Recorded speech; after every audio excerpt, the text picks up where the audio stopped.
देखा इन्होंने कि किसी तरीके से जो हमारी जो मुसलमान भाई हैं वो सड़कों पे नहीं आ रहे हैं जिस तरह से ये चाहते थे कि वो आए और फसादात हो जाएं। तो अब इन्होंने आखिरी तीर जो इनके कमान में था उसको इन्होंने चलाया है, ये सोच के कि फिर से, जैसे आपको याद होगा शाहीन बाग में कितने पीसफुल प्रोटेस्ट हुए थे, उसके बावजूद अभी तक हमारे कई नौजवान इस वक्त जेलों में बिना जमानत के 2-2, 3-3 साल से बंद हैं। तो ऐसे में मुझे लगता है कि मैं तो अपील ही कर सकती हूँ तमाम जो हमारे हिंदू भाई बहन हैं और खासकर जो मुसलमान हैं कि इनके इस जाल में फंसना नहीं है। हमें अभी सड़कों पे आने की जरूरत नहीं है। हमारे जो इस कम्युनिटी के जो सीनियर लोग हैं वो अदालत में गए हैं और खुशी की बात यह है कि पिछले कुछ देर से जो सुप्रीम कोर्ट के जो फैसले भी आ रहे हैं वो भी किसी हद तक लोगों के हक में आ रहे हैं, आवाम के हक में आ रहे हैं। तो इस वक्त मौका है वोट से जवाब देने का।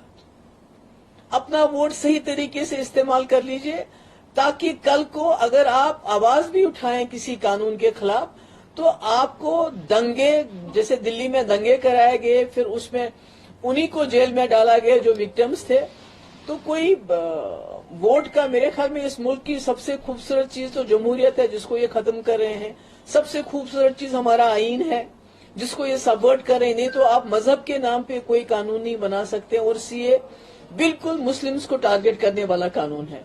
तो मेरी मोतबाना गुजारिश है तमाम लोगों से, खासकर मुसलमानों से, खुदा के लिए इनके जाल में मत फंसिए, अपने वोट का सही इस्तेमाल कर लीजिए और उसके बाद कानूनी तरीके से इस लड़ाई को लड़ने की जरूरत है। अभी खुदा ना खास्ता गुस्से में, तेज में आके कोई हरकत नहीं करे।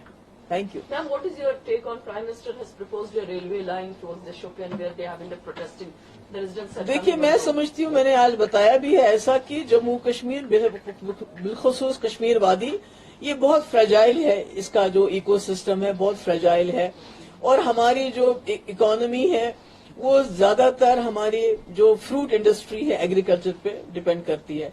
तो बिना सोचे समझे अगर आप हर गांव के बीच में से रेलवे लाइन को लेंगे उसमें हजारों लाखों पेड़ हमारे कटेंगे जो हमारी बैकबोन है हमारी इसकी इकोनॉमी की।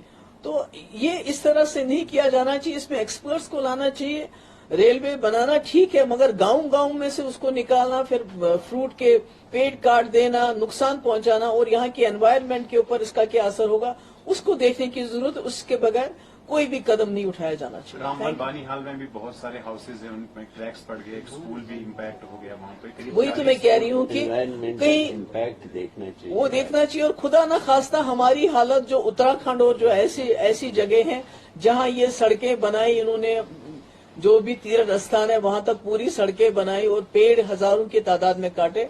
अब आपने देखा हर साल वहां किस तरह फ्लड्स आते हैं, किस तरह सैलाब आते हैं और सब बहा के ले जाते हैं। तो कश्मीर तो उससे भी ज्यादा नाजुक है। तो मैं समझती हूँ इस किस्म के रेलवे लाइन को आंख बंद करके इस तरह से नहीं एक्सटेंड करना चाहिए। उसमें पहले देखना चाहिए कि इसका एनवायरनमेंट पे क्या इम्पैक्ट होगा और जो हमारे बागात है उसमें हमें नुकसान नहीं होना चाहिए, वो हम बर्दाश्त नहीं करेंगे। Thank you so much.